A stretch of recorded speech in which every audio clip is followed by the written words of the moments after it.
O Edson aceita na sala, acho que o doutor Ricardo já está aí. Primeiro julgamento é o pedido de sustentação, por parte do doutor Ricardo, na sala. O número NP é o 140701 000055-2022.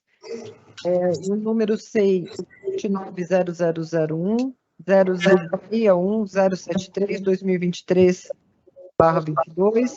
É do pleno, é um recurso, é um procedimento do GAEMA, Núcleo Litoral Norte, e o pedido de sustentação oral. O defensor do doutor Ricardo Pinto da Rocha Neto, já presente, parte de TVL Empreendimentos Imobiliários Limitada.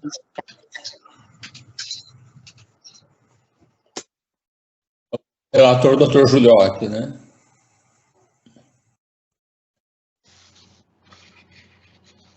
Sim, senhor presidente. Opa, então passo a palavra ao eminente conselheiro, relator, doutor Pedro de Jesus Juliotti, por gentileza. Obrigado, senhor presidente. Inicialmente, eu saúdo o doutor Ricardo Pinto da Rocha Neto, que já se faz presente e vai fazer a sustentação oral.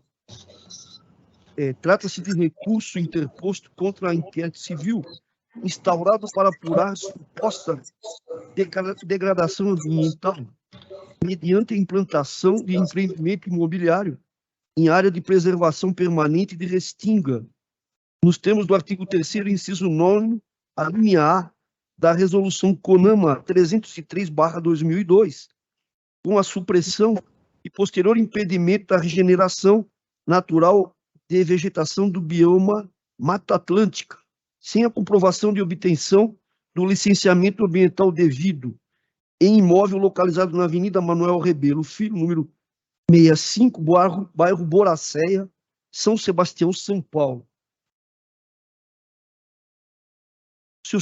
Estou sendo ouvido? Sim. Estão. Muito bem. Sim. Obrigado. Alega a recorrente preliminarmente que a atribuição para a investigação dos presentes fatos é do promotor de justiça do meio ambiente de São Sebastião, e não do GAEMA, e no mérito que obteve autorização dos órgãos ambientais competentes para a plena e regular implantação do empreendimento hoteleiro em referência. Pugna, portanto, pelo trancamento do inquérito por falta de justa causa. O doutor promotor de justiça oficiante, por sua vez, sustentando a atribuição do GAEMA e a necessidade da continuidade do procedimento para a devida investigação dos fatos, manifestou-se pelo não provimento do recurso. Foram os autos remetidos a este colegiado. Esse é o relatório, senhor presidente.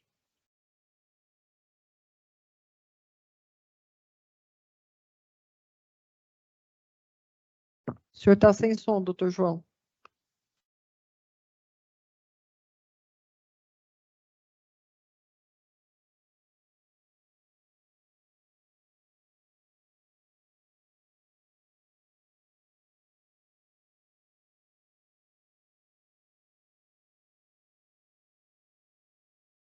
Espera aí.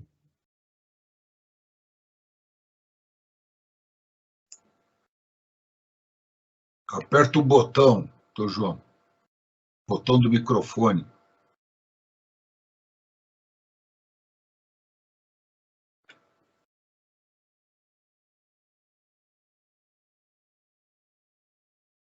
Continua sem som, doutor João.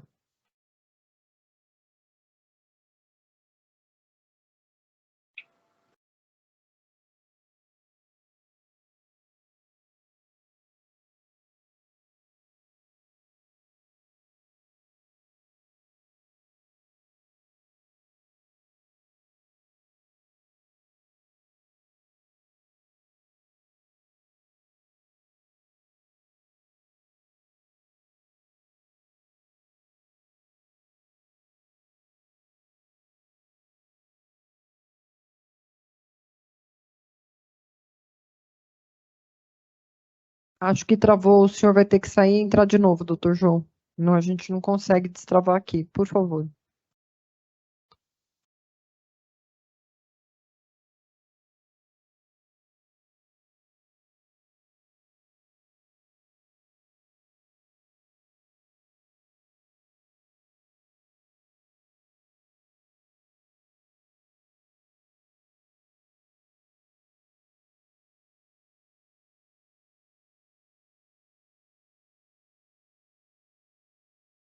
senhor está nos ouvindo, doutor João?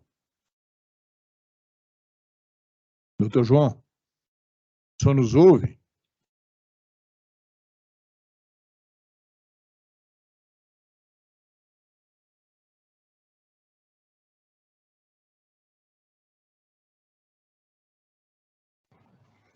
Alô, estão me ouvindo? Voltou. Então, tá bom. Obrigado. Perdão. Então, dando continuidade, eu passo a palavra ao ilustre advogado, doutor Ricardo Pinto da Rocha Neto. Por gentileza, doutor Ricardo.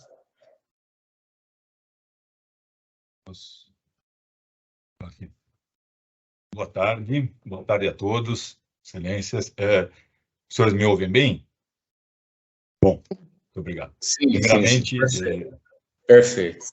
Gostaria de cumprimentar e saudar todos os presentes, né, na pessoa do excelentíssimo senhor procurador-relator, Dr. Pedro de Jesus Giuliotti, na pessoa de quem cumprimento todos os demais ilustres representantes aqui do Ministério Público, do Parquet e desse ínclito conselho, né, o Ministério Público com quem, inclusive, tenho relações históricas, inclusive nessa área de interesses difusos, tendo a honra de ter pertencido aí já nos idos da faculdade, ter integrado aí enquanto estagiário da Curadoria do Meio Ambiente, a equipe de curadores do meio ambiente da Baixada Santista, né?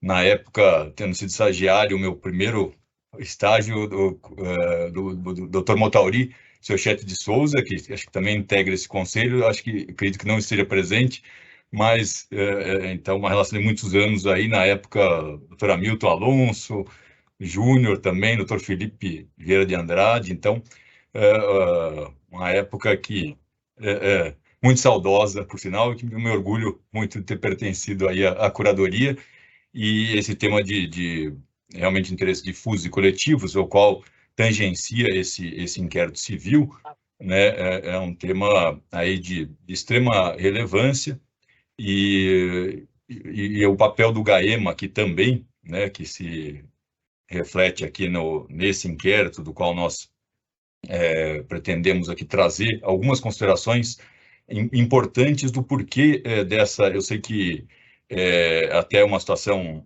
pouco excepcional, essa presença aqui no Conselho, é algo até inusitado aqui não é sempre que mas por conta da peculiaridade do caso e dos elementos muito contundentes que existem aqui inclusive para ensejar um possível trancamento do inquérito, foi que nós pleiteamos essa oportunidade para sustentação oral. Mas primeiramente, né, eu gostaria de agradecer, então, pela disponibilidade aqui e atenção de vossas excelências, e em relação ao inquérito civil, que apura, né, indícios de irregularidade, na verdade, no próprio início da portaria lá do inquérito, ele menciona indícios de irregularidade, porque jamais existiu qualquer autuação neste procedimento, vinculada a esse procedimento ou a autuação desse empreendimento imobiliário. Então, em nenhum momento o GAEMA reporta a existência de qualquer autuação ambiental nesses 24 anos de atividade desse empreendimento turístico lá, né? Um hotel lá na Praia de Boracéia, no litoral norte, ali em São Sebastião. E ele cogita, né, de uma suposta supressão de vegetação nativa e lastreia principalmente na resolução 303 do CONAMA de 2002, sobre a qual nós teceremos algumas considerações mais adiante. Mas o ponto inicial que nós destacamos, como bem comentou o insigne relator, se refere à questão da atribuição do próprio GAEMA, né? E aqui nós não discutimos a relevância, a importância do GAEMA, inclusive comentei desse passado, que nem existia, na verdade, o GAEMA, né? O GAEMA acho que veio a ser constituído em 2008, e naquela época de estágio era 92, inclusive, 1990. Então, nós temos aí hoje uma estrutura, né, de proteção do meio ambiente muito eficaz, muito relevante, né, em relação a tudo que se desenvolveu de lá para cá. Mas a questão de atuação do GAEMA, nesse caso específico, em que se refere, na verdade, e conforme o próprio GAEMA aqui não teve ainda acesso aos documentos que foram apresentados recentemente e que já juntados aqui perante o coligido, já nessa fase de conselho, porque o GAEMA tinha diligenciado junto à prefeitura municipal e os documentos que a prefeitura apresentou ao GAEMA não envolviam o processo histórico lá do DPRN, porque a CETESB ela não tinha ainda apresentado o DPRN, e nós, após essa intimação aqui da existência desse inquérito civil para a empresa CVL, diligenciamos junto à CETESB, que historicamente foi buscar esse processo administrativo, e aí sim verificamos toda a questão do licenciamento ambiental do DPRN. Então, e que foi conferido à época apropriada, lá de 1996, e depois a Prefeitura de São Sebastião também, depois que o DPRN concedeu as autorizações, emitiu o próprio relatório de vistoria e o atestado florestal, à luz da legislação pertinente na época, inclusive fez o habite, né, otorgou o habite do empreendimento. Então, esse empreendimento foi plenamente autorizado e regular.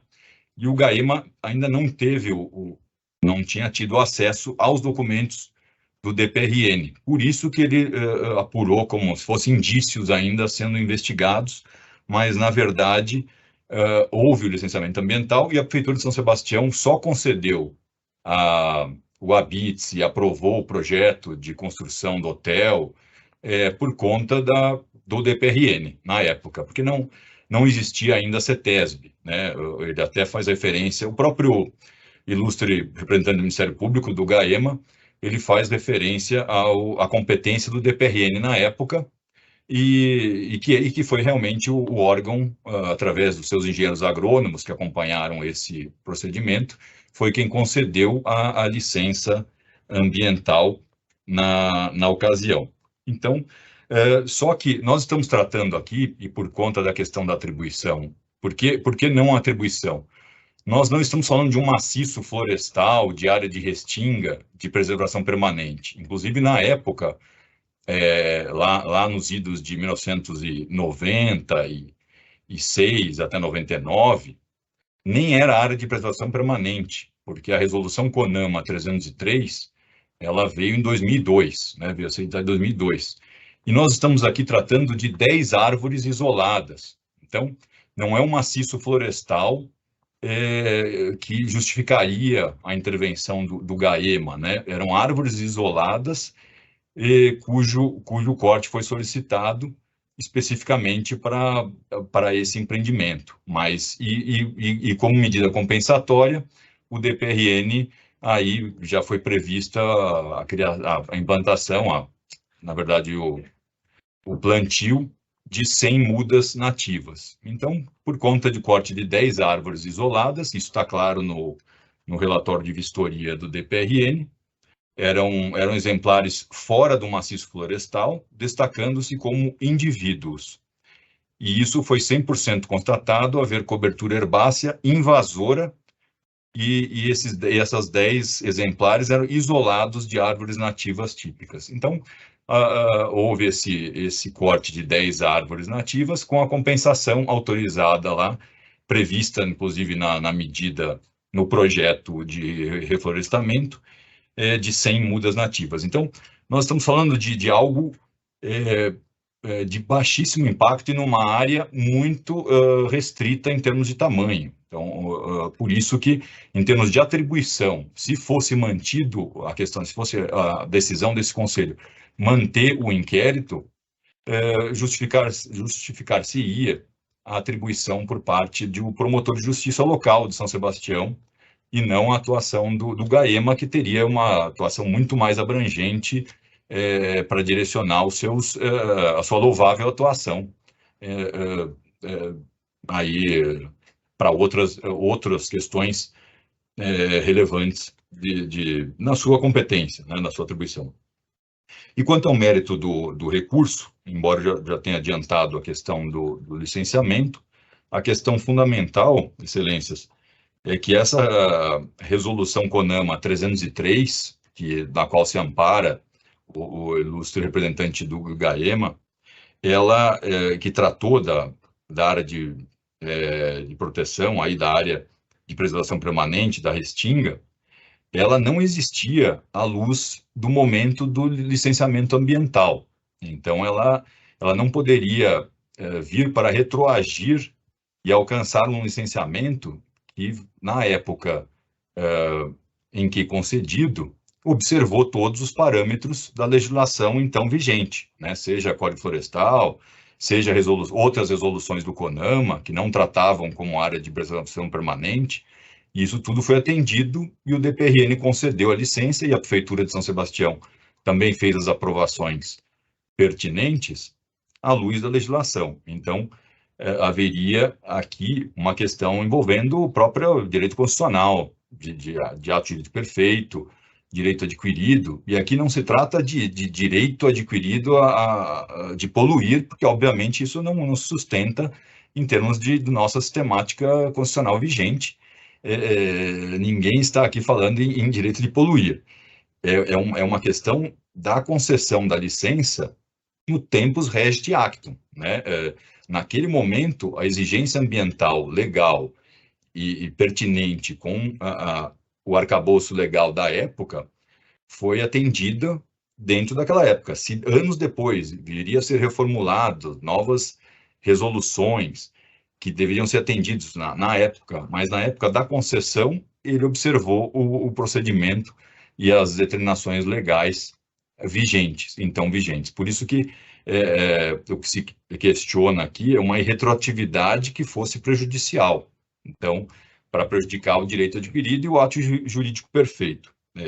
Esse é um ponto que é um empreendimento, são pessoas de uma família muito séria, assim, eu conheço há mais de 20 anos também, posso atestar isso, e que sempre se preocuparam em ter tudo muito regular lá, um hotel que funciona há 24 anos, comporta já várias, inclusive, convenções aí de diferentes empresas, tal, e sempre se preocupou com esse licenciamento, tal, e já foi fiscalizado várias vezes, Polícia Florestal já esteve lá, se fosse o caso de ter alguma degradação, alguma situação, logicamente que responderia por isso, mas não por uma pseudo-atendimento, não atendimento de uma situação que viria depois da concessão do licenciamento. Mas isso tudo, claramente o que se observa é que a falta de oportunidade do GAEMA de ter levantado anteriormente o processo do DPRN. Então,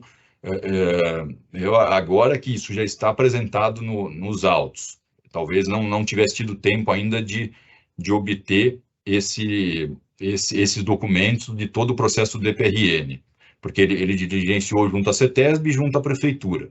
Agora que o histórico já está composto no inquérito civil, isso é necessário. E mesmo essa última manifestação do GAEMA, mantendo o seu posicionamento para que o recurso não viesse a ser acolhido, nesse posicionamento, também não foi feito à luz dos últimos elementos de convicção apresentados, que é todo o processo do DPRN. Então, em relação a esse ponto, também eu acredito que essa falta de análise detida, criteriosa dos documentos apresentados, do licenciamento, é que talvez não possibilitou ao GAEMA esse enfrentamento, talvez tanto em relação à atribuição propriamente dita, que ele verificaria que pelo relatório do próprio DPRN se tratam apenas de 10 árvores isoladas, o que não justificaria a sua própria atribuição, como o próprio trancamento do inquérito civil à luz do atendimento da legislação ambiental, por conta das próprias concessões da época.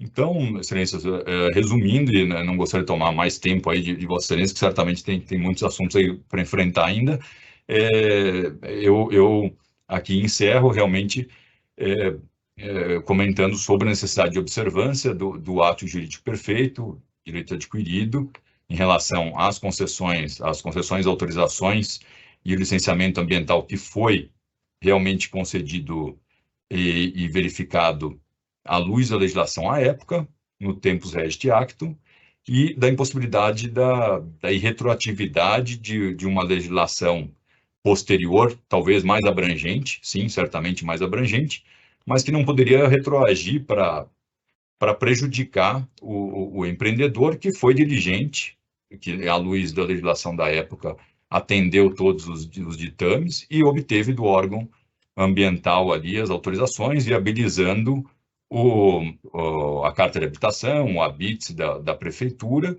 e que fez todas as medidas compensatórias que foi determinada ali, no caso, o plantio das 100 mudas nativas, em substituição àquelas 10 árvores isoladas que nem compunham um maciço florestal. Então, por conta disso, aí o que se requer é o acolhimento aí do recurso para o trancamento do inquérito civil, e agradeço a atenção de todos. Muito me honra a oportunidade de ter feito aqui a sustentação oral. Muito obrigado. Muito obrigado, doutor Ricardo.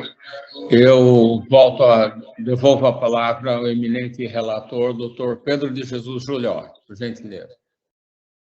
Obrigado, senhor presidente. Inicialmente, a preliminar suscitada não merece prosperar. A resolução número 1588/2003 do Procurador-Geral de Justiça dispõe sobre as metas gerais e regionais para a atuação do GAEMA e da rede de atuação protetiva do meio ambiente para o ano de 2023. Segundo a mencionada resolução, é atribuição do GAEMA Litoral Norte, entre outras matérias, os complexos vegetacionais, objeto de especial proteção, notadamente a restinga, que se refere à resolução CONAMA número 303/2002. Por sua vez, essa resolução, CONAMA número 303/2002, citado nas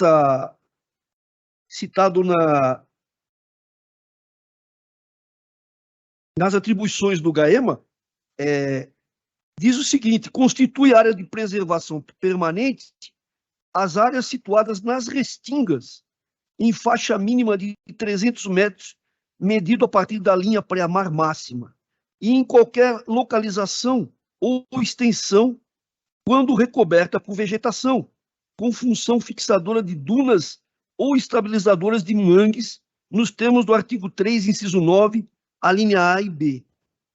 Eu cito aí essa resolução no meu parecer, né? Ocorre que, segundo o parecer técnico do CAEX, está juntado às folhas 13, o imóvel objeto do presente inquérito civil está inserido nas restingas, em faixa mínima de 300 metros, e, portanto, potencialmente em área de preservação permanente, objeto de especial proteção, atraindo, assim, a atribuição do GAEMA Litoral Norte, bem como justificando a deflagração do procedimento objeto em curso. Então, não há dúvidas, tecnicamente, que este caso é, de fato, a atribuição do GAEMA, segundo a resolução 1588/2023 do Procurador-Geral de Justiça, que estabelece as metas gerais dos GAEMAs e do GAEMA Litoral Norte, e não há dúvida disso. No mérito, agora passando a análise do mérito, o presente recurso não comporta provimento. De fato, como expôs o doutor defensor em seu brilhante parecer, havia autorização do DPRN, na época, o órgão que autorizava. Só que na autorização constava o seguinte: havendo necessidade de remoção de vegetação natural para implantação do projeto, juntar obrigatoriamente a competente autorização. Não consta que essa autorização tenha sido juntada ou tenha sido expedida.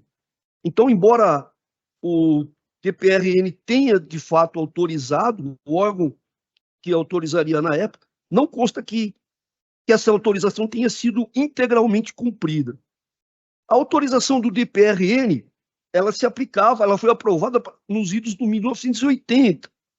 Então, se aplicava àquela época. Ocorre que houve uma ampliação posterior. Quer dizer, o imóvel foi ampliado e essa autorização do DPRN não se pode aplicar a essa ampliação posterior do imóvel. Então, não há, me parece, que se falar em retroatividade de uma legislação futura, até porque o imóvel foi ampliado e a autorização se referia ao imóvel originariamente construído. Outra informação importante: as aprovações e autorizações emitidas não constam, embora haja autorização, embora haja aprovação, elas não gozam de presunção absoluta. E o poder do Ministério Público contestar essas autorizações, investigar se elas foram, de fato, cumprida todas a sua formalidade. E parece, inicialmente, que a autorização dada pelo DPRN não foi cumprida na sua íntegra. Mas, no mais, não obstante as alegações do recorrente, o procedimento é extremamente técnico, está no seu limiar, né? E na dependência de diligências necessárias para apurar a regularidade ambiental das ocupações existentes no imóvel investigado, cuja comprovação não decorre unicamente das aprovações municipais ou do DPRN. Né? A aprovação envolve outros órgãos, é isso que se busca nesse procedimento. Ora, tem se consolidado nesse colegiado a orientação de que, na pendência de diligências reputadas necessárias ao esclarecimento da hipótese fática sob apreciação, não se cogita de prover recurso que visa a interrupção das investigações. É um assunto técnico, como eu disse, está no seu limiar, envolve questões técnicas e a necessidade da continuidade exatamente para que se esclareça todos esses pontos questionáveis. Assim, presente a justa causa para a investigação, que foi devidamente delineada nos termos da portaria inaugural, faz-se o necessário procedimento, até mesmo para que o recorrente tenha a oportunidade de demonstrar que a ocupação é lícita e irregular. De se ressaltar, por fim, que a simples instauração do procedimento investigado não significa de forma definitiva, de impor de forma definitiva a recorrente qualquer responsabilidade por eventuais danos ambientais ainda apurar. É uma investigação, uma mera investigação. Por fim, em face dos argumentos expendidos sobre a suposta ausência de justa causa na espécie, de rigor destacar a lapidária decisão da segunda turma do Egrégio Superior Tribunal de Justiça, abre aspas, somente em situações excepcionais, quando comprovada de plano a tipicidade de conduta, causa extintiva de punibilidade ou ausência de indício de autoria, é possível um trancamento do inquérito policial, do inquérito civil, fecha aspas, e não é, evidentemente, esse o caso. Por todo exposto, data vênia do brilhante voto do doutor defensor, a quem ontem eu atendi, fizemos uma reunião ontem para esclarecimento dos fatos, solicitada pelo doutor Ricardo.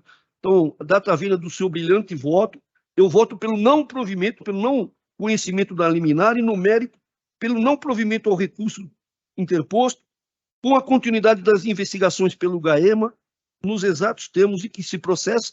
É assim que eu voto, senhor presidente. Muito obrigado, doutor Giuliotti. Então, passaremos à votação. Doutor Marco Antônio Pera Lima, por gentileza. Obrigado pela concessão na palavra, senhor presidente. Eu acompanho o voto do relator, cumprimento o advogado por sustentação oral.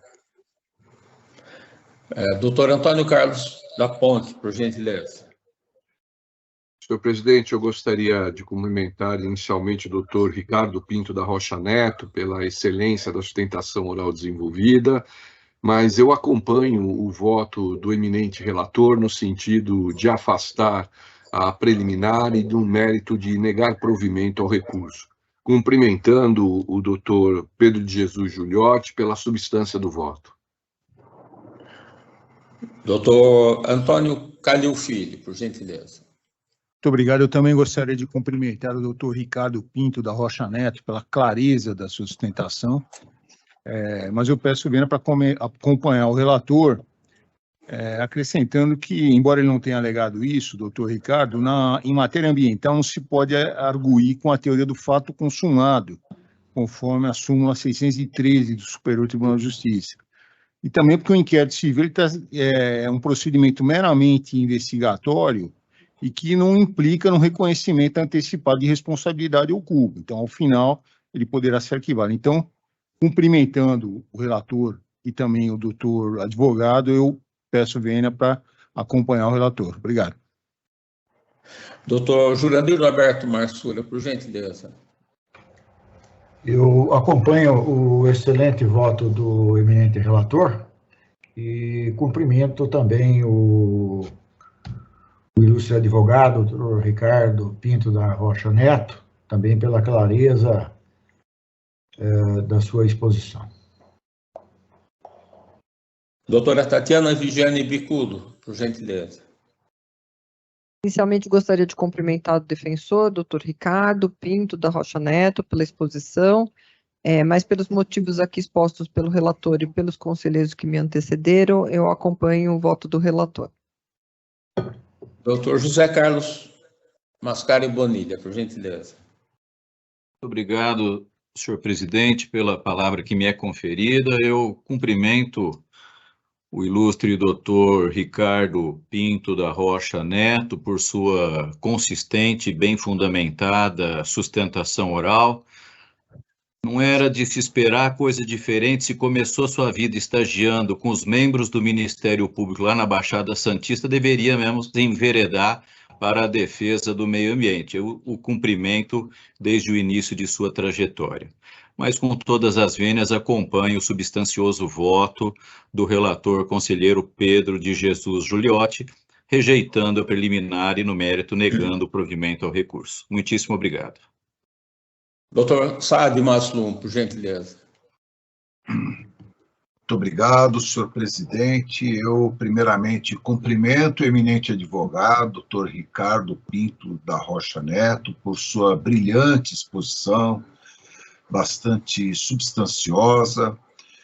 Todavia, eu vou acompanhar o voto do relator. Muito obrigado.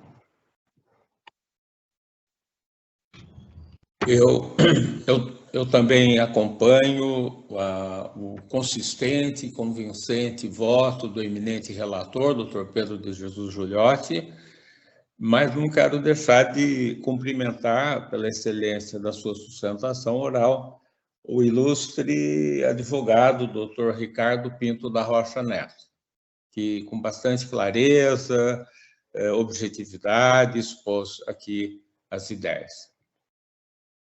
Bem, então, doutora Tatiana, por unanimidade, foi aprovado o voto do relator, não é? Isso mesmo.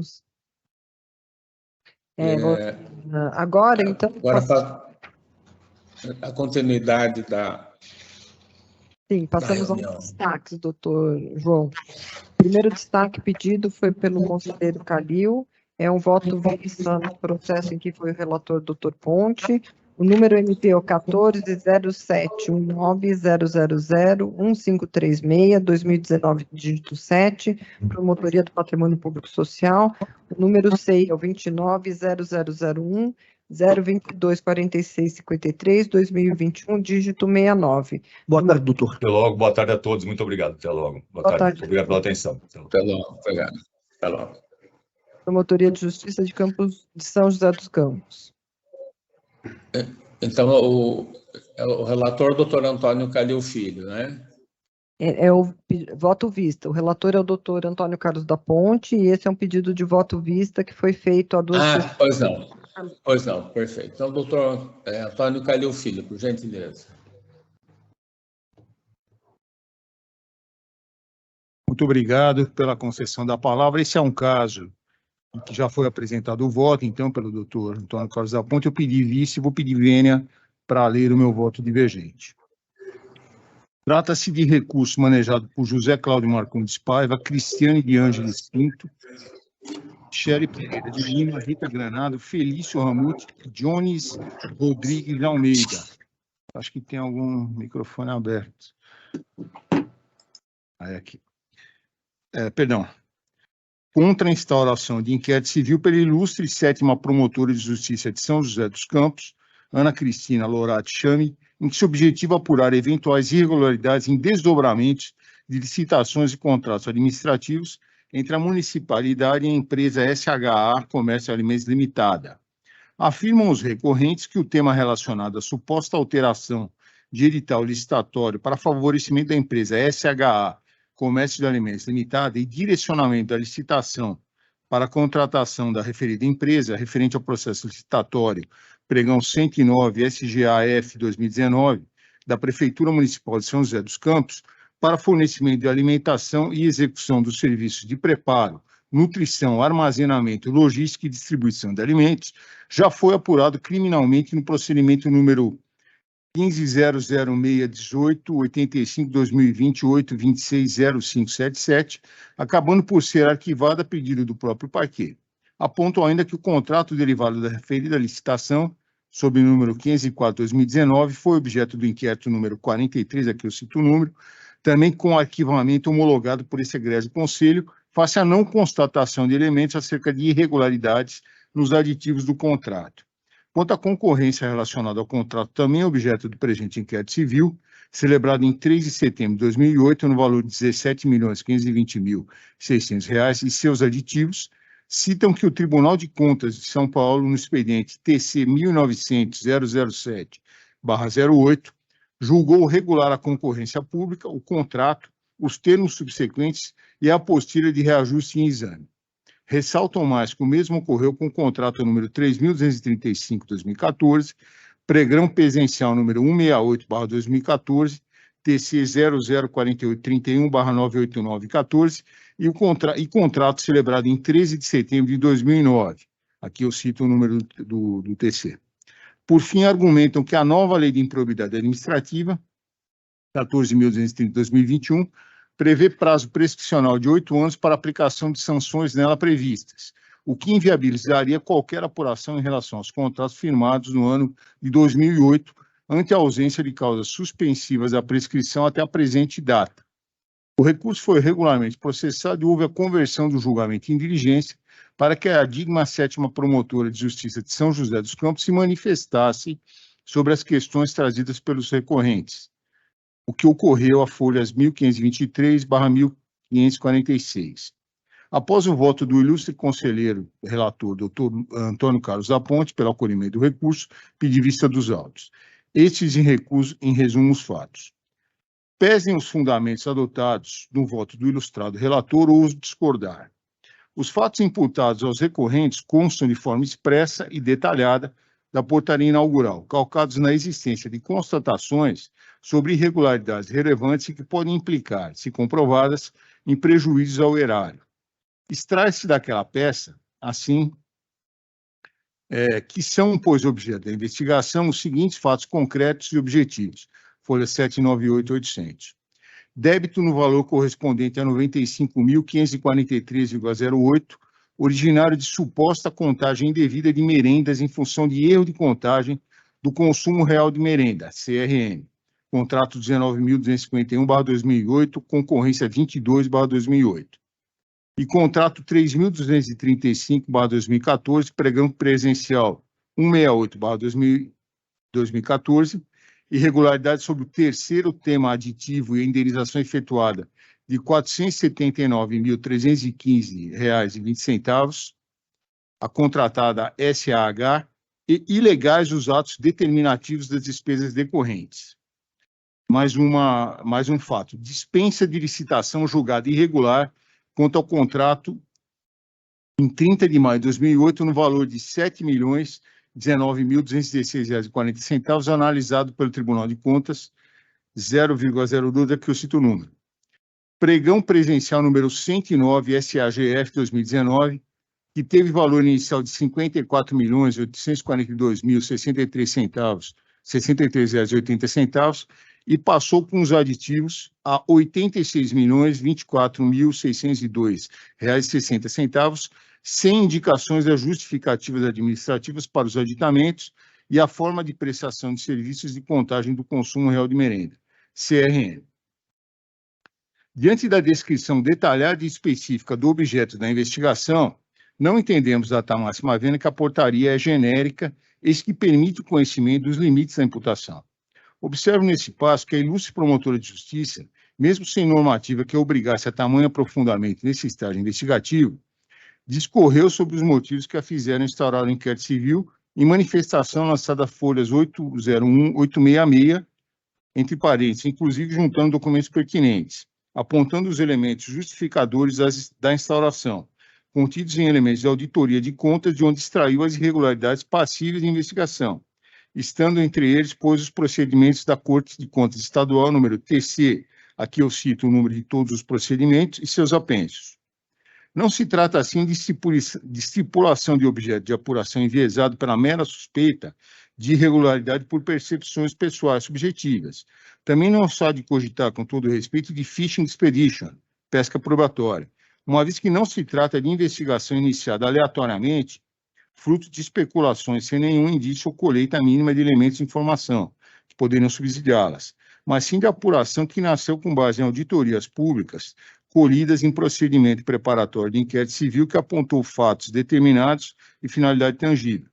Esse conselho, aliás, vem decidindo que se a portaria descreve fatos que, em tese, podem configurar improbidade administrativa e danos ao patrimônio público, após constatações da Corte de Contas, e as razões recursais traduzem-se em alegações de defesa que não tenham condão de obstar o prosseguimento da investigação, o recurso não deve ser acolhido. Aqui eu cito um precedente aqui do nosso conselho.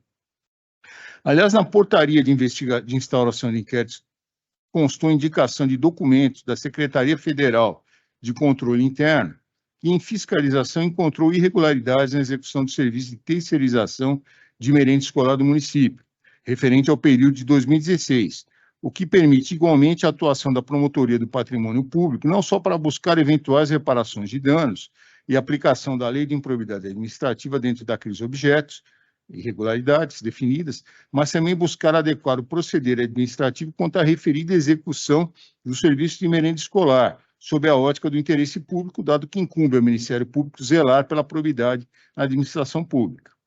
Pertinente lembrar que a opção pelo estancamento de investigações incipientes, derivadas de informações prévias advindas de outras instâncias fiscalizatórias, só deve ocorrer em hipóteses restritas, excepcionais, dada a existência do princípio da obrigatoriedade a determinar, pois que, uma vez identificada pelo Ministério Público uma hipótese em que a lei exige a sua atuação, não poderá se abster de agir.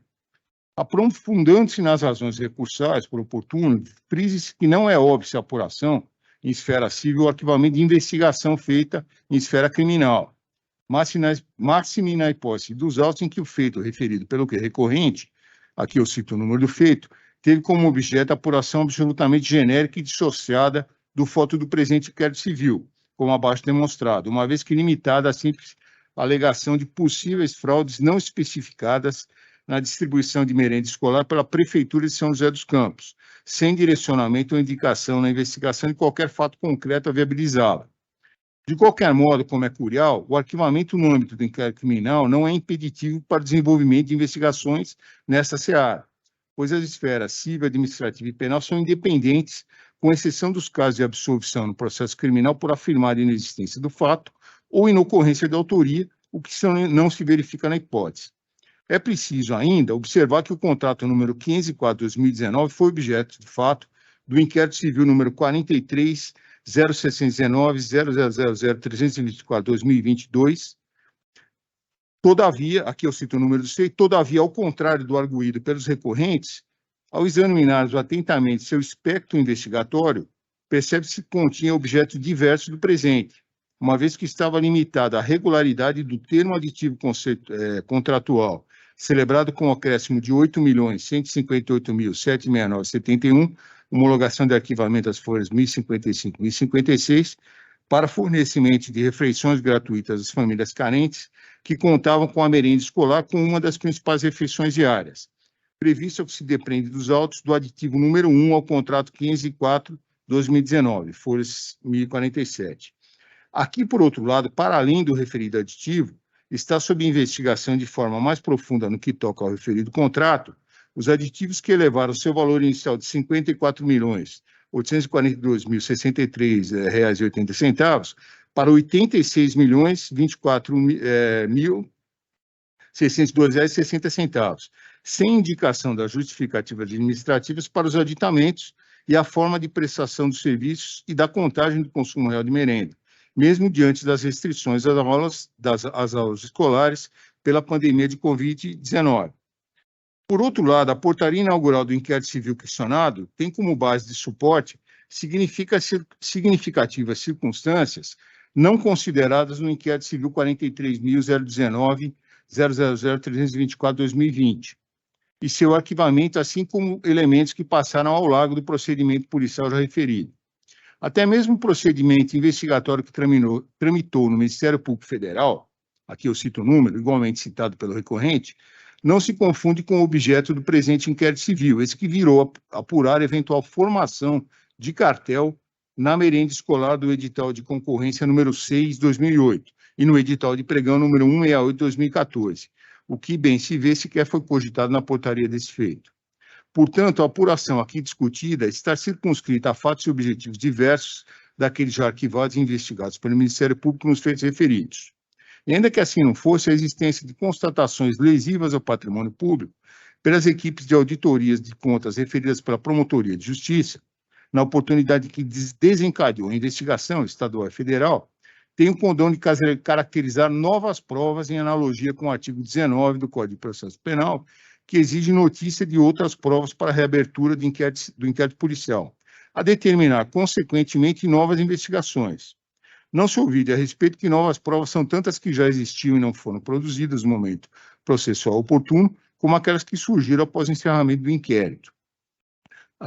Mesmo a pontual referência à regularidade de certos aditivos e contratos pelo Tribunal de Contas não é apta a ceifar a investigação. Pelo contrário, as aprovações globais de um dos contratos, ou mesmo de parte deles, não faz desaparecer o interesse investigativo, não só pela independência das instâncias administrativas, civis e criminais, mas, sobretudo, porque os critérios para aprovação de contas ou regularidade dos termos se contrasta com apontamentos feitos pelas equipes de auditoria sobre possíveis prejuízos ao erário, o que, evidentemente, ao contrário de impedir apurações, recomenda seu aprofundamento para acabar o esclarecimento do que de fato ocorreu. Não há obstáculo, ademais, para a investigação, porque nesse momento inicial não foram indicados todos os representantes da administração de São José dos Campos para figurarem como representados, simplesmente porque, além de não ser requisito para a instalação do inquérito civil a pronta convicção acerca de todos os responsáveis pelos atos em apuração, é certo que somente no desenvolvimento da investigação será possível precisar quem de fato possui eventual responsabilidade, até porque os contratos em foco desenvolver-se por longo período e várias administrações, a justificar, pois, eventuais imprecisões nesse momento inaugural quanto à figura dos representados.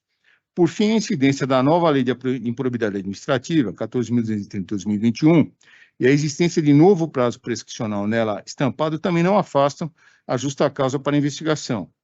Mesmo que certos fatos pudessem, em teoria, estar acobertados pela prescrição, o que não se sabe ao certo como abaixo descrito, há expressa indicação de que os objetos de investigação resultaram em possíveis prejuízos aos cofres municipais, sendo pacífico ante a exegese do artigo 37, parágrafo 5º da Constituição Federal, o entendimento no sentido de que a pretensão de ressarcimento por prejuízo causado ao erário, manifestada na via da ação civil pública por improbidade administrativa, é imprescritível, e por isso ampara o interesse nas apurações através do inquérito civil. Ou seja, mesmo que teoricamente alguma razão houvesse nessas alegações, o artigo 23 da Lei 8.429/92 tem âmbito de aplicação restrita às demais sanções previstas no corpo do artigo 12 do mesmo diploma legal, precedência, aqui eu cito a fonte. Ademais, conforme tema 1199 do Supremo Tribunal Federal, um novo regime prescricional previsto na Lei 14.230/2021 é irretroativo aplicando-se aos novos marcos temporais a partir da publicação da lei. Logo, a prescrição regula-se contra eventuais sanções previstas na Lei de Improbidade pelo artigo 23, inciso 1º da Lei 8.492/92, com a antiga redação, sendo imperiosa a investigação através do inquérito civil para que se estabeleça a existência ou não de atos ilícitos, seus responsáveis, então seja possível contar o lapso a partir do término do exercício do mandato de cargo em comissão ou de função de confiança. Dessa forma, pelo meu voto, com todas as venas, nego o provimento ao inconformismo. É nesse sentido que eu voto. Muito obrigado. Obrigado, doutor Calil. Passo a palavra ao eminente conselheiro, doutor José Carlos Mascari Bonilha. Senhor presidente, colegas de colegiado, eu tenho uma declaração de voto para apresentar e, nos termos regimentais, eu devo fazê-lo agora. No entanto, eu consulto Vossa Excelência, bem como a ilustre secretária, a respeito do momento oportuno dessa declaração. Me submeto à orientação que me for passada, voltando a dizer que, pelo regimento, a minha declaração de voto deveria se seguir à leitura do voto divergente, mas eu aguardo a orientação. Doutora Tatiana, qual o encaminhamento que faremos? O doutor Bonilha pode fazer a declaração de voto dele, que ele já trouxe pronto. Sim, perfeito. Muito obrigado. Doutor Bonilha, por gentileza. Adota-se respeitosamente o relatório contido no voto do digno relator, mas no mérito desse voto divirjo pelas razões abaixo narradas. Inicialmente, calha ressaltar-se que o inquérito civil não busca somente a reparação do dano causado ao erário, busca também a proibição de contratação com o poder público e até mesmo a perda do cargo público. Essas também são maneiras efetivas e eficientes de se garantir a proteção à probidade administrativa. Assim, não é a reparação pelo prejuízo causado ao erário a única pretensão na ação civil pública por improbidade administrativa. Fosse isso, bastaria a ação popular. A proteção do erário também se dá com a pena de não contratação com o poder público, ou seja, a inidoneidade pode ser declarada a qualquer tempo. A inidoneidade não pode ser eterna. Pois bem, sobre a alegação de arquivamento pelo Conselho Superior do Ministério Público em inquérito civil anterior, como um dos motivos utilizados pelo douto relator para dar provimento ao recurso, é de se supor a seguinte hipótese. O administrador favorece há 15 anos uma empresa e nunca foi descoberto, com 10 inquéritos civis arquivados. Aí, em dado momento, se descobre que o último contrato é o pagamento continuado de muitos outros. Vamos deixar de apurar o novo contrato? Qual a resposta adequada para essa indagação hipotética? Pode-se estar diante da improbidade permanente na forma do previsto no caput do artigo 23 da Lei de Improbidade Administrativa. Por outro giro, o arquivamento de inquérito policial não produz nenhum efeito no juízo extrapenal, em especial porque o motivo do arquivamento não se acha entre as hipóteses que operam coisa julgada no cível, como, por exemplo, o reconhecimento categórico da inexistência material do fato.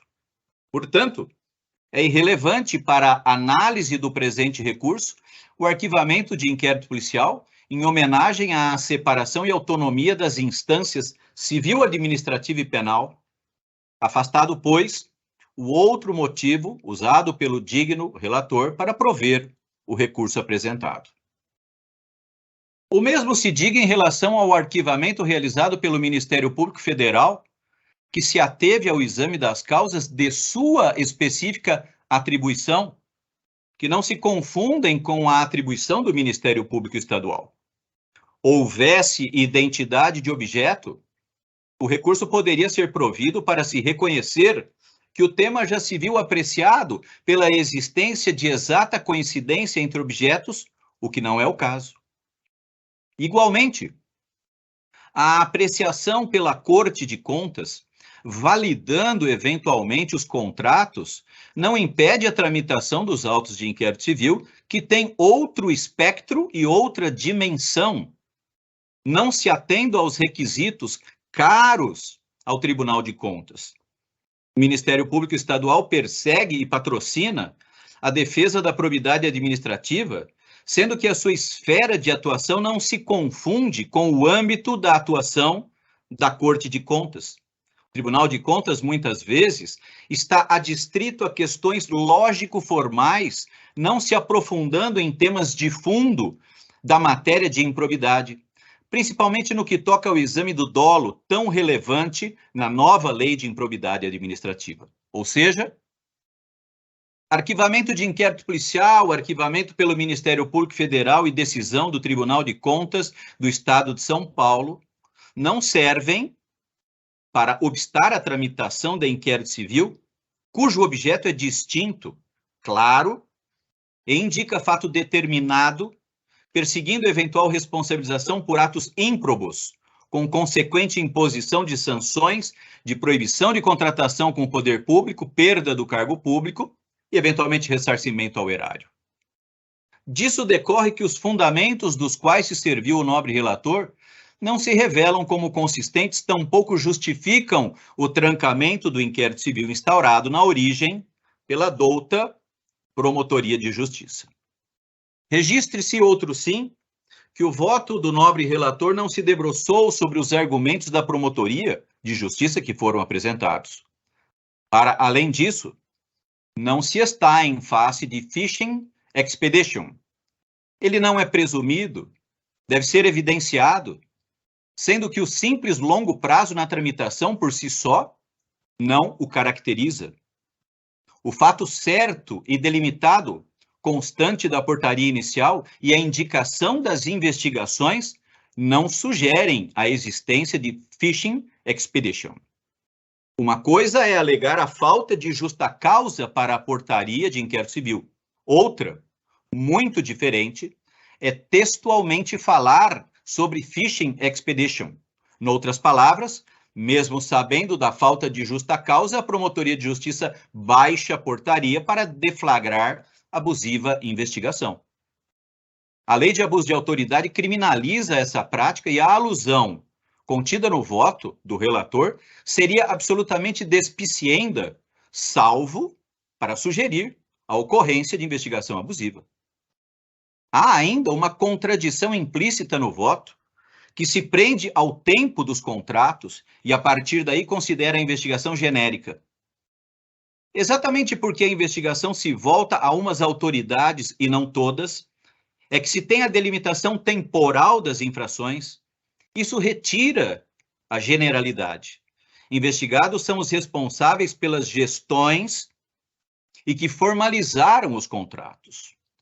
Outro aspecto que merece ser enfatizado é que o fato de existirem contratos que podem ser atingidos eventualmente pela prescrição, mas, no entanto, isso não afasta, tampouco desautoriza a investigação.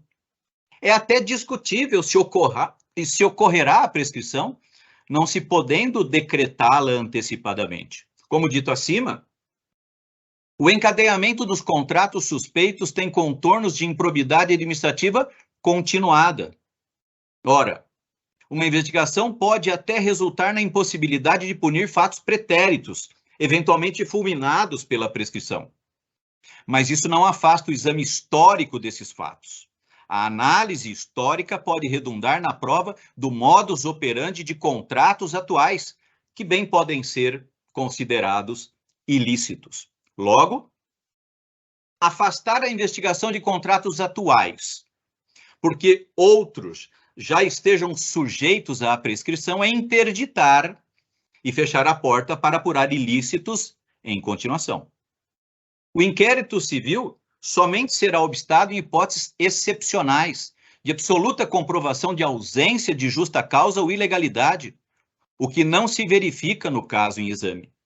Este Conselho Superior do Ministério Público tem sustentado reiteradamente esse posicionamento. Em sessões transmitidas ao vivo, cujos vídeos e atas se acham disponíveis, é possível observar-se que membros deste egrégio colegiado se manifestam clara e incisivamente de maneira favorável ao prosseguimento das investigações, patenteando que o trancamento de inquérito civil somente tem lugar em situações muito excepcionais, de evidente ilegalidade ou explícita e exuberante ausência de justa causa. Como se disso, o inquérito civil, nos termos da Resolução 1342 de 2021 do Colégio de Procuradores de Justiça, é investigação administrativa de caráter inquisitorial, unilateral e facultativo, instaurado e presidido pelo Ministério Público e destinado a apurar a ocorrência de danos efetivos ou potenciais a direitos ou interesses difusos coletivos ou individuais homogêneos ou outros que lhe incumba defender, servindo como preparação para o exercício das atribuições inerentes às funções institucionais. Assim, revela-se como um instrumento apto e adequado para que o órgão do Ministério Público perquira sobre danos difusos, coletivos ou individuais homogêneos, realizando diligências e investigações, podendo, ao final, promover ao seu arquivamento ou manejar a competente ação civil pública, se a hipótese assim o recomendar. Igualmente, poderá ter lugar a celebração de avença, acordo de não persecução cível ou termo de ajustamento de conduta, a depender do preenchimento dos pressupostos legais. É o foro adequado para que o investigado tenha a oportunidade de produzir provas em defesa de sua tese. Interditar-se o dever do membro do Ministério Público e suprimir a faculdade colocada à disposição do investigado para colaborar com o esclarecimento dos fatos contidos na portaria não soa razoável, tampouco merece respaldo.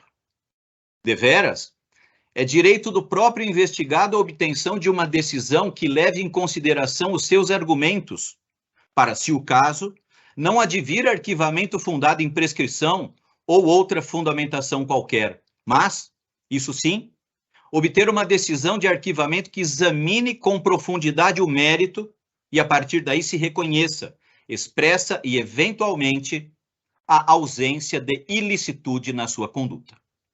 No presente caso, é fácil perceber que a portaria inaugural não está contaminada por nenhuma mácula que lhe possa retirar a validade.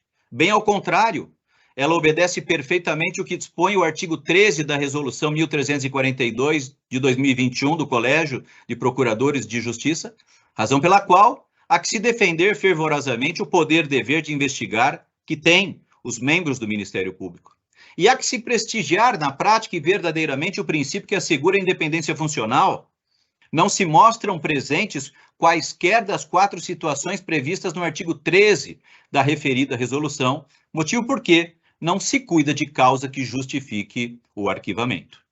Diante disso, entendo deva ser negado o provimento ao recurso interposto e mantida intacta a portaria inaugural do presente inquérito civil para a continuidade e o aprofundamento das investigações.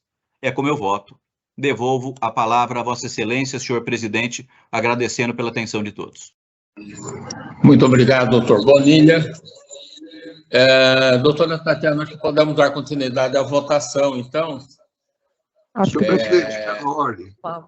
Doutor Antônio Carlos da Ponte pediu a palavra. Por gentileza, sim, Antônio Carlos. Eu gostaria apenas de me manifestar, eu ouvi atentamente o voto divergente do eminente conselheiro Antônio Calil Filho, também ouvi a declaração de voto do conselheiro José Carlos Mascari Bonilha, e quero uma vez mais reiterar o meu voto. Não é? Quero dizer que, com todo respeito ao que foi colocado pelo doutor Calil, a quem eu agradeço pelo enfrentamento do tema, o enfrentamento sereno, me parece que os fatos aqui, em caráter excepcional, eles justificam, sim, o trancamento do inquérito civil. Nós estamos diante de uma apuração que versa sobre 15 anos e, curiosamente, a imputação ela só recai sobre alguns administradores.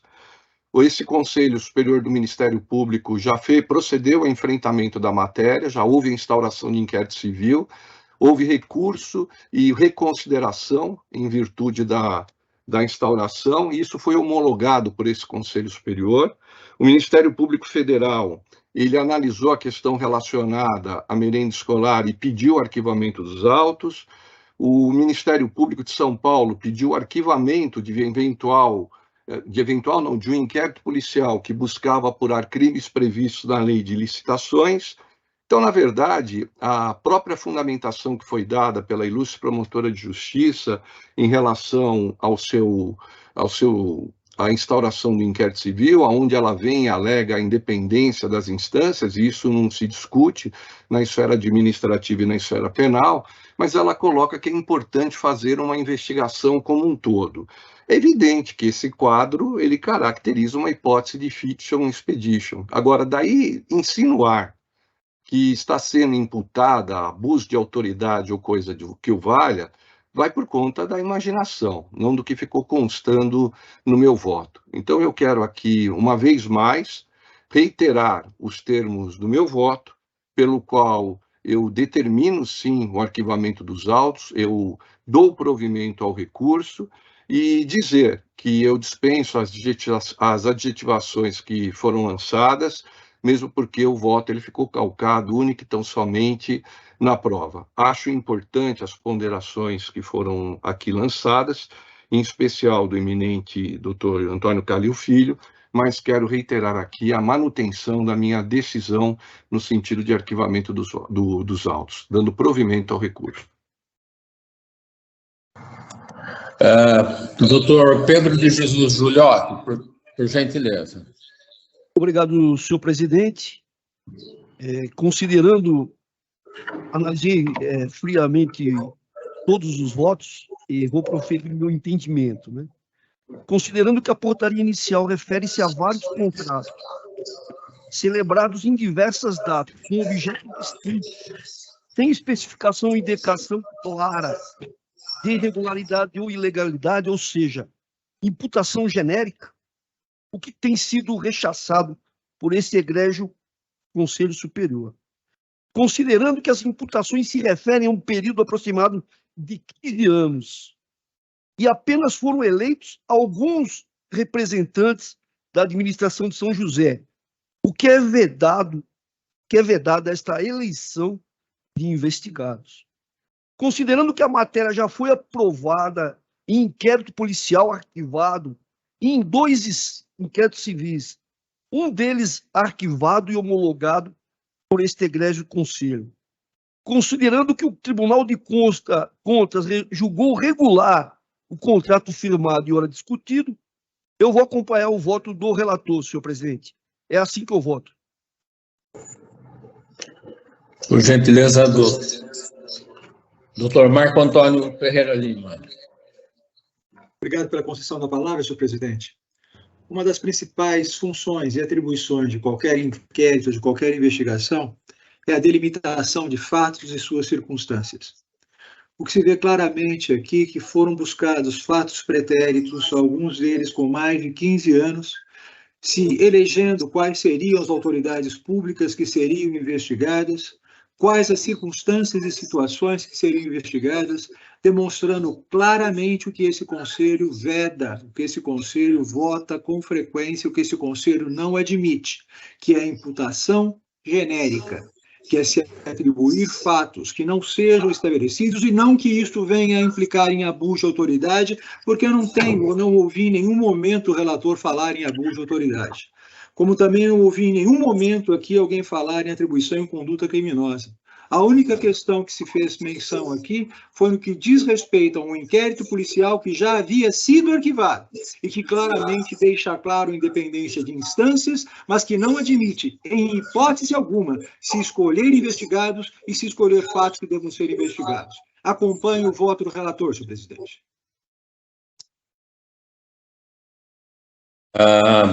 Doutor Jurandir Roberto Marsura, por gentileza.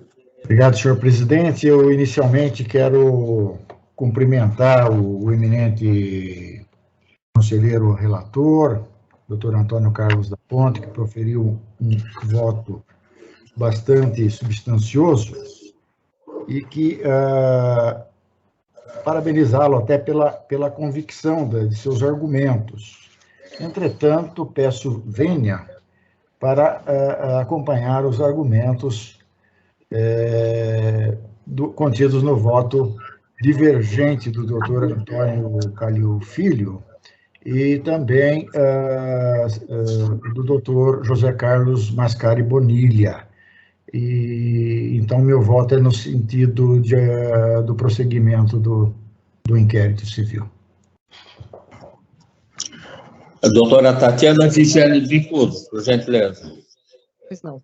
Ouvi atentamente o voto tanto do relator, quando foi proferido e agora reafirmado, bem como dos conselheiros Calil e Bonilha, e pelos argumentos trazidos pelo voto divergente e também reiterados pelo doutor Bonilha, eu voto com a divergência. Obrigada. Doutor Saad Maslum, por gentileza. Muito obrigado, senhor presidente.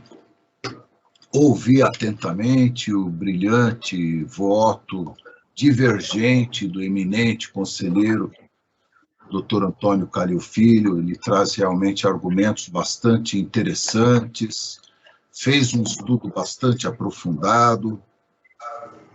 Ouvi atentamente também o voto do eminente conselheiro, na mesma direção do voto do Dr. Antônio Calil Filho, o Dr. Bonilha, e trouxe aí alguns argumentos que dá para ver, né? Não dá para concordar, mas, como disse o doutor Antônio Carlos da Ponte, cada um fique com a sua imaginação.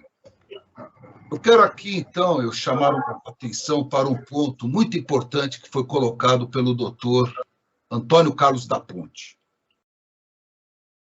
O fato, e que foi, aliás, também reiterado pelo doutor Giuliotti, bastante, com muita precisão, o fato de a portaria referir-se a vários contratos celebrados em diferentes datas, com objetivos distintos, sem especificação ou indicação clara da irregularidade ou ilegalidade supostamente abarcada em relação a cada um deles, só isso já seria suficiente, porque não adianta dizer, olha, tem isso, tem aquilo. Veja, a portaria limita a investigação. Não se colocou na portaria qual é a ilegalidade, não se apontou na portaria qual é a irregularidade. Ou seja, é um campo aberto para o que o doutor Antônio Carlos da Ponte disse, fishing expedition. Este Conselho Superior tem uma missão muito grave, muita responsabilidade. Esse Conselho tem muita responsabilidade, não é só admitir ou refutar recursos, etc. Cada um aqui tem o seu entendimento. O doutor Antônio Carlos da Ponte colocou o seu entendimento, com o qual eu concordo definitivamente. O doutor Giuliotti acrescentou também Tribunal de Contas julgando a regularidade, área criminal também julgando a regularidade dos contratos, mas principalmente isso. A portaria não indica o que ela vai investigar. Eu vou investigar os contratos. Como assim? Qual é a irregularidade exatamente?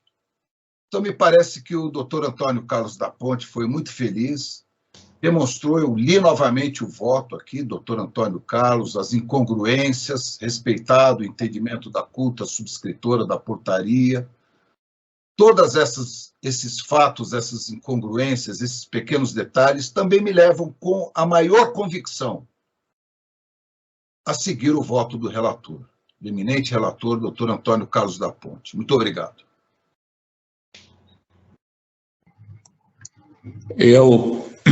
Passando a votar, eu quero cumprimentar inicialmente o eminente relator, doutor Antônio Carlos da Ponte, pelo seu excelente voto. Entretanto, me parece que o doutor Antônio Calil Filho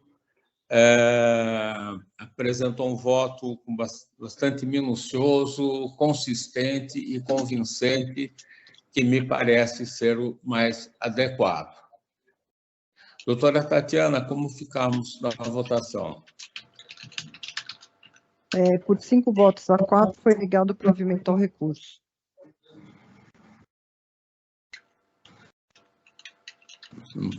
Perfeito. Doutora Tatiana, o próximo julgamento, qual que é? Próximo julgamento é um destaque a pedido do conselheiro Giuliotti. O número é o MP 430323 000 10/18/2023, dígito 1, Promotoria de Patrimônio Público Social, número C 29 0001 012 4824 2023, dígito 10. Subprocuradoria-Geral de Justiça Jurídica, promoção de arquivamento. Então, passo a palavra ao eminente relator, doutor Pedro de Jesus Giuliotti, por gentileza.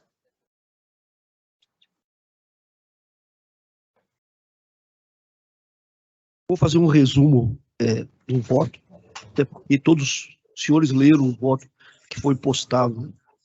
O Ministério Público Federal encaminhou o procedimento à Procuradoria de Justiça em razão de notícia de fato, imputando ao Ministério Público da Comarca de Lins, teria recebido inúmeras denúncias da prática de improbidade, nepotismo, superfaturamento e crimes de irresponsabilidade, e nada teria feito para averiguar tais irregularidades.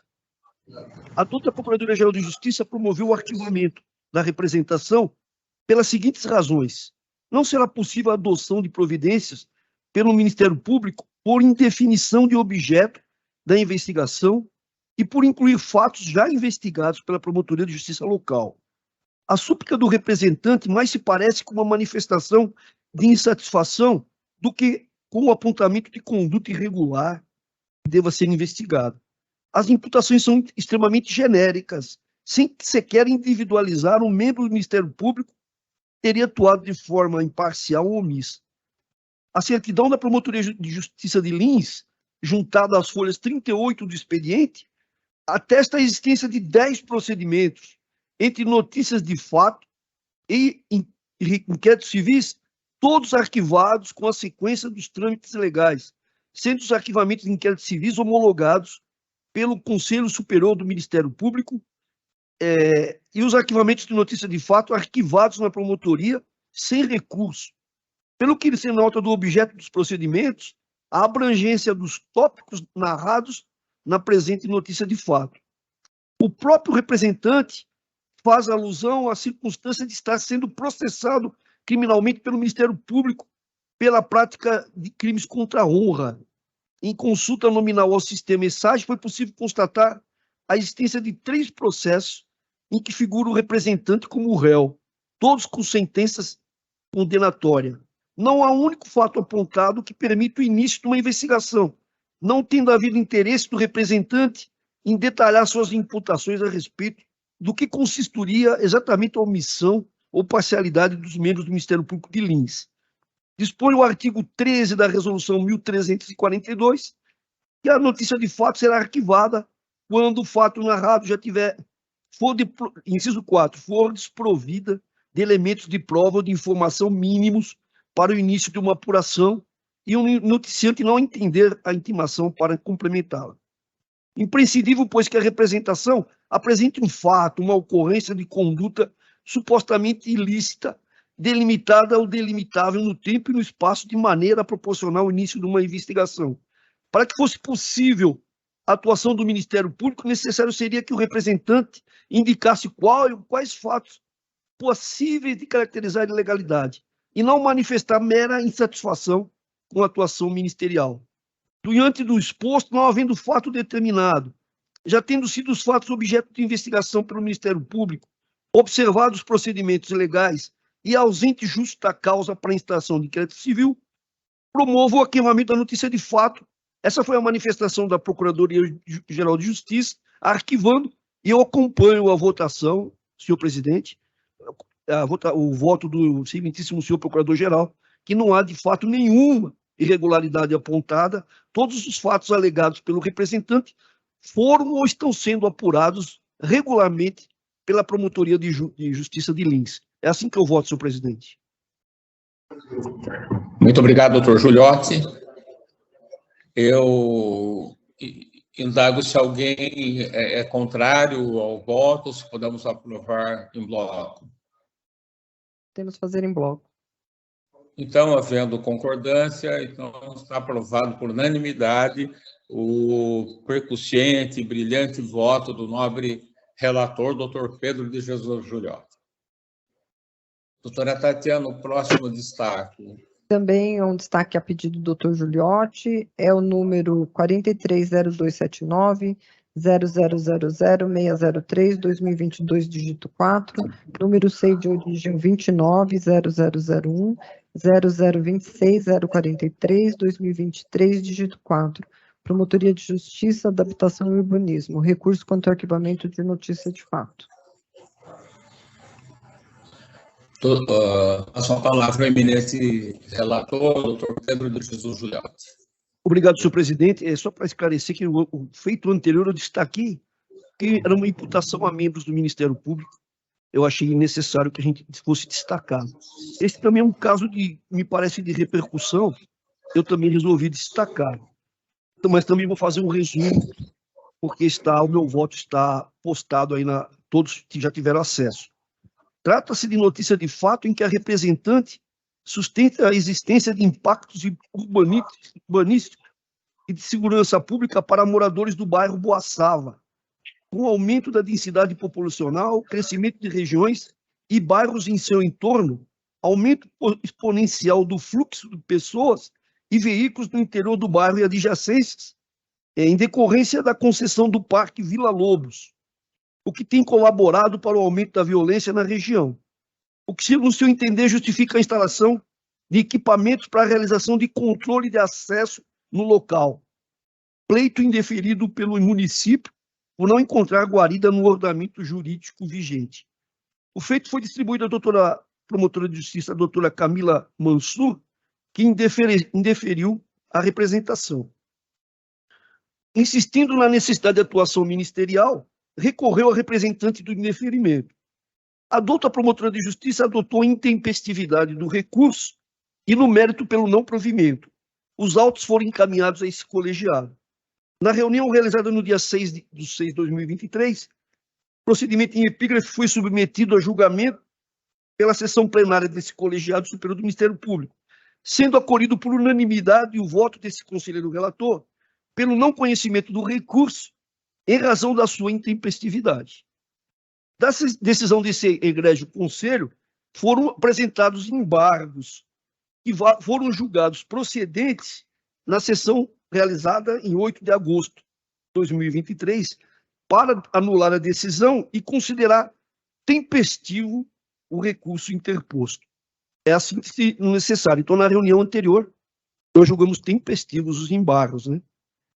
Consta que a associação denominada Sociedade de Amigos do Bairro SIC Boaçava, outrora formulou requerimento de fechamento de diversas ruas do bairro, em decorrência ali da instalação do Parque Vila Lobos.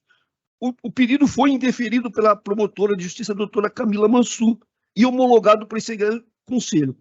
Posteriormente, eles formularam um novo pedido, que é esse que nós estamos analisando. Então, nós já tivemos um pedido indeferido e homologado, por ilegalidade, que eles queriam fechar as ruas do bairro. Eles apresentaram agora um novo pedido, esse que nós estamos julgando hoje, com uma nova roupagem. A doutora promotora de justiça novamente promoveu o arquivamento do expediente, sustentando em síntese o seguinte: o novo requerimento não apresenta fatos novos ou circunstâncias fáticas que alterem as razões do arquivamento anterior. A providência pretendida pela associação, por entender medida adequada para os fatos noticiados, é destituída de embasamento legal e, por essa razão, não há como ser atendida pelos órgãos públicos. Em que pese a associação aumente o fluxo de pessoas, veículos e violência na região, não foi encaminhado nenhum elemento probatório mínimo nesse sentido. E a Sociedade Amigos do Bairro Sítio Boaçava está regularmente registrada e constituída há mais de um ano, e possui a finalidade de proteger os interesses do bairro. Portanto, é ente que possui legitimação concorrente para eventual propositura de ação civil pública e colegitimada nos modos da previsão contida no Código de Defesa do Consumidor. Insiste a associação na necessidade de ser instaurado um procedimento investigativo pelo Ministério Público para obtenção de informações, intermediação junto ao Estado de São Paulo e município de São Paulo sobre a concessão do Parque Vila Lobos, a iniciativa privada, notadamente sobre uma realização do estudo de impacto de vizinhança. Eles querem agora que seja realizado um estudo de impacto de vizinhança. Salvo o melhor juízo, a hipótese não exige a realização de estudo de impacto de vizinhança, nos moldes preceituados no artigo 151 da Lei Municipal número 16.050, de 31 de julho de 2014, Plano Diretor Estratégico do Município de São Paulo. O início da implantação do Parque de Vila Lobos data de 1989, ocasião que o Departamento de Águas e Energia Elétrica providenciou a remoção de famílias que vivem no local, retirou material que era dragado do Rio Pinheiros e ali depositado, além da retirada de entulho de construção civil. Foi ainda realizada a canalização do córrego Boaçava. Portanto, não se trata de uma nova intervenção urbanística a justificar a elaboração do referido estudo e discussão com a população acerca da instalação ou não do parque. Também não se pode dizer que as eventuais alterações realizadas em virtude da concessão do parque à iniciativa privada tenha gerado impacto nocivo à coletividade a exigir a realização do estudo de impacto de vizinhança, nos moldes previstos na legislação urbanística em vigor. Ora, a própria recorrente, em trechos do seu requerimento, admite que o contrato de concessão firmado entre o Estado de São Paulo por meio de sua Secretaria de Estado de Infraestrutura e Meio Ambiente e a concessionária trouxe melhorias ao parque, área de uso comum do povo e, portanto, a população paulistana como um todo. Na prática, o que a associação representante pretende é a limitação, quiçá, impedimento de acesso aos motoristas não residentes ou aos proprietários de imóveis do bairro ou aos não proprietários de imóvel no bairro Boaçava. Trata-se de pretensão que viola direitos constitucionais e a legislação infraconstitucional e afronta o princípio do interesse público na medida que se pretende a adoção de providências que beneficiam um bairro residencial nobre desse município em prejuízo ao interesse da coletividade que privilegia o interesse privado sobre o público. A pretendida restrição de circulação a um bairro desse município consubstancia em tratamento privilegiado a determinada localidade em prejuízo da população desta urbe e viola os princípios e objetivos da Lei da Mobilidade Urbana, principalmente no que diz respeito à acessibilidade e mobilidade das pessoas, acesso universal à cidade, equidade no uso do espaço público de circulação em vias e logradouros públicos e redução das desigualdades e promoção de inclusão social, além de afetar o bem-estar e a qualidade de vida de todos os seus habitantes.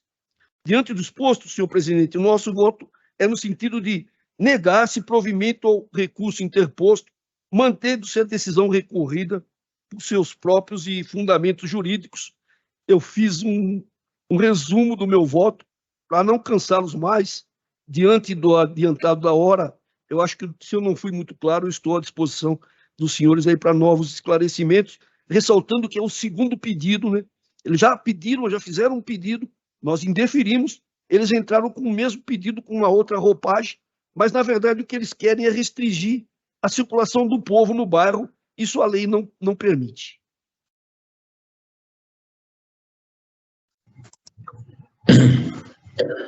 Muito obrigado, doutor Giuliotti.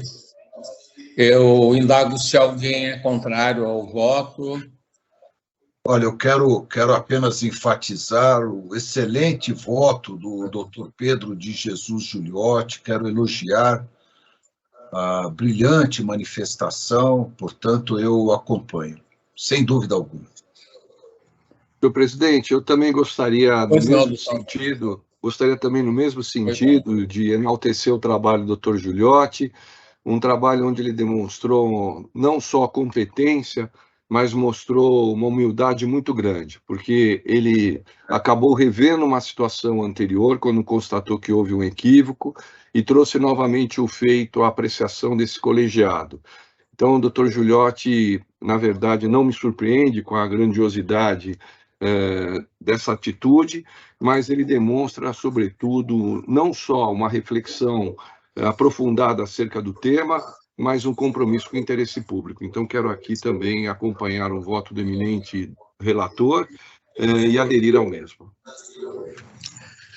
Eu quero cumprimentar o doutor Pedro de Jesus Giuliotti pelo magnífico voto que teceu considerações importantes, muito bem fundamentadas, corretíssimas, como só é acontecer nas manifestações de Sua Excelência.